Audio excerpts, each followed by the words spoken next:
So I think on the General Motors note, I think General Motors, they're looking at all their advertising in general and just saying, we got to pull back a little bit too, because you were talking before the show about they were doing something even with the Super Bowl. So now certainly the Super Bowl gets a lot of hype, and you get a huge.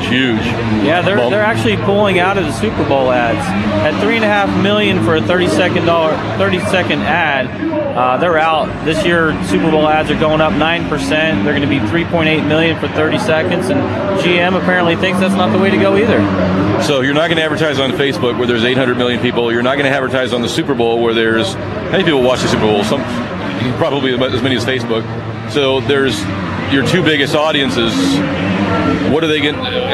What's General Motors going to do to get their product in front of people? I guess they can use local advertising and not use. They're going to do something, because last year they spent $4.7 billion on ads. Okay, that's in their global marketing, $4.7 billion. So I'm assuming they're going to continue, but it'll be interesting to watch them and see where they go. Well, then $10 million on Facebook and $3.5 million on the Super Bowl is not even nothing. Doesn't even register on their ads. So they'll keep doing what they're doing. I think that.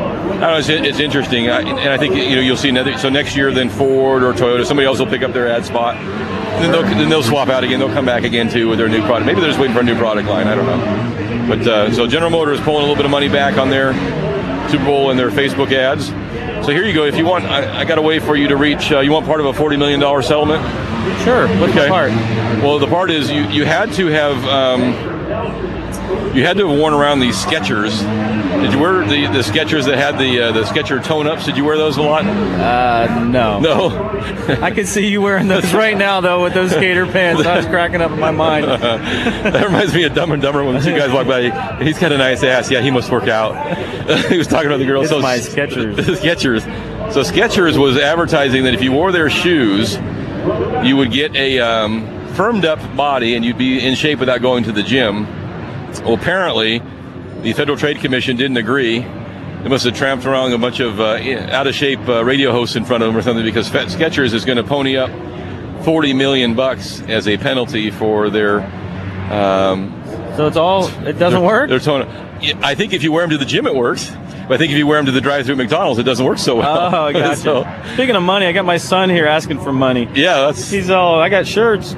Yeah, this is not the first time that's happened, is it? No, this is the second time today. It's only like 9 o'clock, isn't it? Yeah, and you know how you fix that problem, right? I always have clients come in. I had another kid I need to move up. I go, I understand there's a fix for that. You don't have to keep having children. So there you go. So if you want your part of it doesn't say how we get a refund check here. So Reebok agreed to pay. That's right. There was two of these because Reebok had one also. Reebok had their own tone up. Don't go to the gym shoes too. They paid $25 million. So if I wore my Reebok on the left foot and my Skechers on the right, I'm entitled to part of $65 million. Well, so I just show them a receipt for the purchase of my shoes? I think you just go in and show them the fact that neither one of us are any kind of shape. And they're going to just probably hand us some money to just ask us to leave. And then we'll buy Facebook stock. That's right. We'll probably get it. Well, we just need to get a $38 out of our settlement. I think we should both go this week and buy one share. We'll call like Schwab or somebody and say, how much? I'd like one share of Facebook, please. And I want to be part of the board. I'm going to pay in pennies. Because that's all I got. Here's my change out of my mom's basement, and I'd like to buy some Facebook shares. So we'll see how that goes. I have a little more money news here, and I've got a lot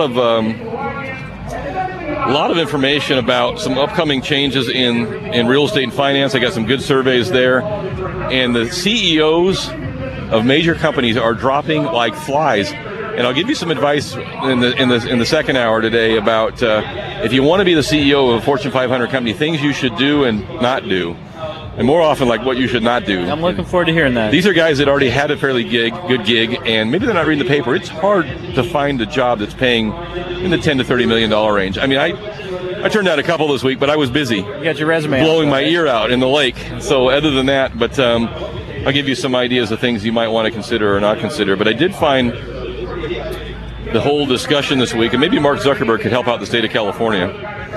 Our governor this week came out and said we're going to be just a bit outside of our expected budget. We're about $15 billion short. Now, most states don't even have a $15 billion budget. That's correct. And we are $15 billion short. So I made a little note here. That's 1/3 of Zuckerberg's net worth. So maybe we can get Mark to sell a third of his shares donate them to the state. Of course, with this other guy leaving, that's not going to help us because he sells his share. We won't get any tax out of him. So Zuckerberg's we're up to him now. I like your plan. That's high level thinking right there. Mark, in the next 3 years, you can bail out the state of California. We'll rename the Capitol Zuckerberg Dome. I mean, absolutely. You got to name a building somehow. So anyway, I'm interested to see what we do. We now have a Democratic governor, a primarily run Democrat legislator, and they have an opportunity to fix some things here, and it'll be interesting to see if they can pull this off. My comment is this. I think it's improbable for legislators to micromanage all the way down to individual departments. Hold on a second. There they go. Yeah, we're down by the starting line. They're off. So if you're running a huge company and you're the CEO of John Fodorero Inc., and there's, hey Pete, how many state employees are there? Do we know? Lots. Okay, so you're a big company. You're a statewide company. You got offices everywhere. Do you and the board? We'll put the state of California in a political state, in a business sense. Do you, as the governor / CEO, and me as the board members, do we try to run the budget of every single department, or do we say, this is how much money we have coming in, and this is how much money we can spend, and I'm going to allocate to schools X dollars, to security. I'm going to give you guys a budget, and you guys run with it. And to me, it seems like we are. So that's what you would do in a normal business. This is your budget. You guys make your own business decisions on whether you want to keep schools open or keep your department open or fire the bottom third, or you do whatever you want to do. But it seems to me, and I'm not there, I could be totally wrong, but as the state of California, we're trying to run a business from the legislature end of things, rather than just putting the money down, taking it out of politics, putting the money down to the departments and saying, look guys, we have this amount of money. I trust you to be smart about what you guys do. And there's some super smart people that work at the state, and they know in their own departments who's lagging, who's kicking butt, what we need, what we don't need. And I don't see, and again, I'm not there, but from an outsider's perspective, I don't see us taking the money, pushing it down to the departments and saying, you guys make some good business decisions, and we'll stay out of it on a politics level up here, because when we're up here at the Dome, we're all Republicans and Democrats, conservatives and liberals.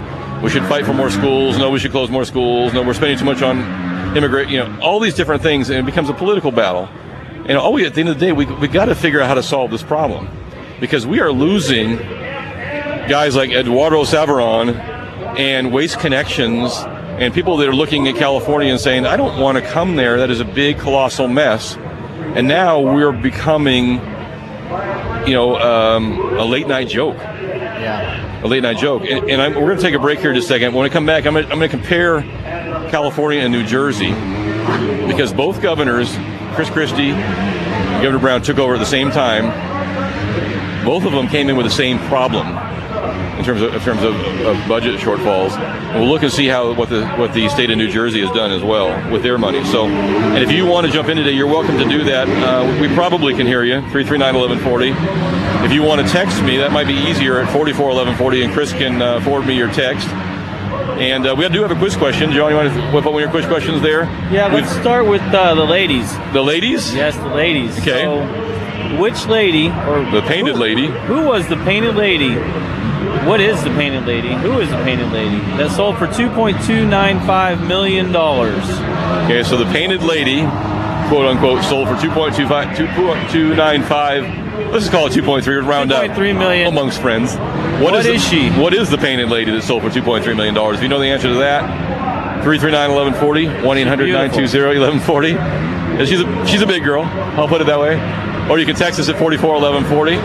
And we'll take a quick break. Chris, you got that? And we'll give you the answer, Chris, so you know it too during the break. This is Talkin Money. We're live at Hangtown, the 44th annual Hangtown Motocross out of Prairie City. My name is Jeff Tarbell. That's John Fodorero. We'll be right back.